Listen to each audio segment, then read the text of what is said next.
বিচারহীনতার সংস্কৃতির কারণে দেশে ধর্ষণ ও নারীর প্রতি সহিংসতা বাড়ছে বলে মন্তব্য করেন জামায়াতে ইসলামীর আমির ডাক্তার শফিকুর রহমান। শনিবার সকাল 10:30টায় মাগুরায় শিশুর কবর জিয়ারত ও দোয়া মাহফিলে তিনি এই মন্তব্য করেন। বলেন, শিশুটির সঙ্গে যা হয়েছে তা বাংলাদেশের ইতিহাসে কলঙ্কের তিলক। এ সময় হত্যার বিচার 90 দিনের মধ্যে বাস্তবায়ন করতে হবে বলেও মন্তব্য করেন তিনি।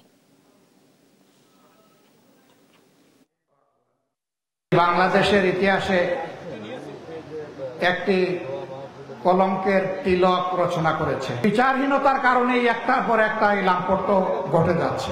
আমরা বলেছি সর্বোচ্চ 90 দিনের ভিতরে বিচার, রায় এবং তা কার্যকর আমরা দেখতে চাই। অনেকে বলেছেন 1 সপ্তাহ, এদেশের আইনে 1 সপ্তাহ হবে না।